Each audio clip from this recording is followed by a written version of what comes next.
सर्दियाँ आते ही सिंधी घरों में ज्वार की रोटी और तीन दाल बहुत ज़्यादा बनने लगती है।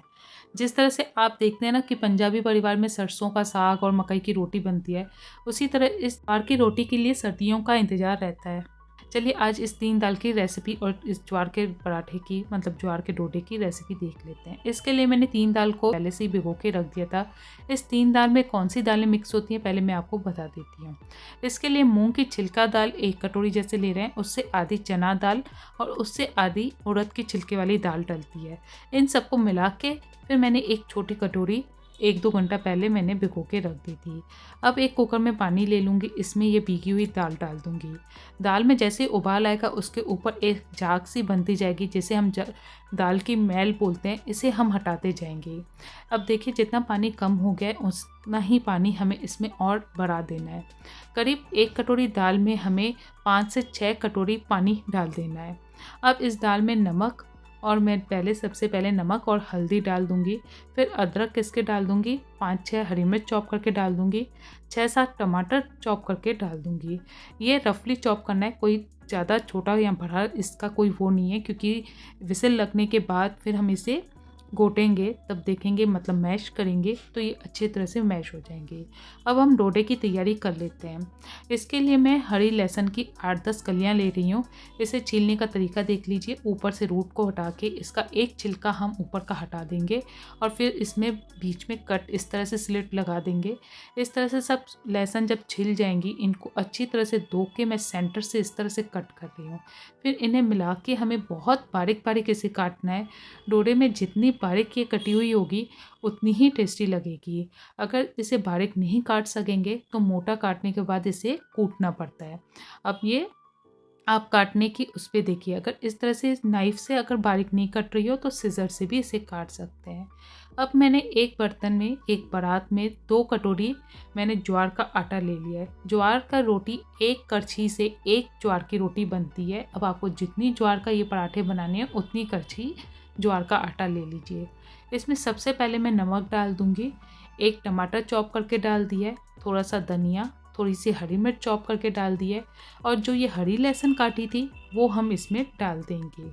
अब इसके बाद मैं देखिए इन सबको अच्छी तरह से मिक्स कर लूँगी और इसमें थोड़ा सा हमें कुकिंग ऑयल भी लेना है, वो भी मैं 2-3 चम्मच करीब मतलब 1/4 करछी इसमें डाल दे रही हूँ। अब इन सबको अच्छी तरह से पहले मिक्स कीजिए। गूँथने से पहले इसे मिक्स करने से क्या है, जो भी हमने इसमें हरी सब्जियाँ मतलब लहसुन और धनिया डाला है वो मिक्स होके अच्छी तरह से पता चल जाएगा कि अब कितना पानी इसमें डलेगा। पहले से पानी एकदम नहीं डालिए। अब थोड़ा-थोड़ा पानी डाल के हमें इसे सॉफ्ट डो नीट करना है। बहुत ज़्यादा टाइट डो नीट नहीं कीजिएगा, नहीं तो ये हार्ड हार्ड से बनेंगे। अब इसका एक सॉफ्ट मीडियम डो नीट कर लेंगे। मैं आपको दिखा रही हूँ। इसे इस तरह से फिर थोड़े पानी के छींटे लगा के इसे अच्छी तरह से हमें मसलना है, देखिए। और इस आटे को जब आपको ये रोटियां पराठे बनाने हों तभी ही गूंदिएगा, क्योंकि ये आटा रखने से एकदम सॉफ्ट हो जाएगा, फिर इसके डोडे नहीं बनेंगे। इस तरह से बनने के बाद देखिए मैं इतनी छोटी छोटी इसकी लोइयाँ ले लूँगी। आपको मैं दिखानी इसको बनाने का तरीका। पहले हाथ पे इसे जितनी आप बड़ी रोटी बना सकते हैं उतनी इस तरह से बनाइए। दूसरी साइड मैंने तवे को भी गर्म करने के लिए रख दिया है। इस पे हम घी का छींटा दे देंगे, मतलब थोड़ा सा हाफ टी स्पून इसमें घी इस तरह से लगा देंगे। देखिए मैंने आपको लगा के दिखा दिया। इस तरह लगाने के बाद जो हमने हाथ में रोटी बनाई थी वो इस पे रख के हाथ पे गीला करके मतलब हाथ में पानी से डिप करके इस तरह से देखिए मैं इसको प्रेस करती जाऊंगी ताकि ये रोटी फैलती जाए और अच्छी तरह से बन जाए। अगर आप इस तरह से नहीं बना पाएँ तो आप 2 पॉलीथीन लेके इनके सेंटर में अच्छी तरह से रख के भी बेल सकते हैं, पर इस तरह से ये डोडा इसी तरह से बनता है। अब देखिए अभी मैंने एकदम पलटा नहीं है, पहले इस पे मैं ऑयल लगा दूंगी। अब इसे देखिए पलटने के लिए पहले मैं दिखा रही हूँ, इस तरह से साइड साइड से हम तवे से छुड़ाते जाएंगे।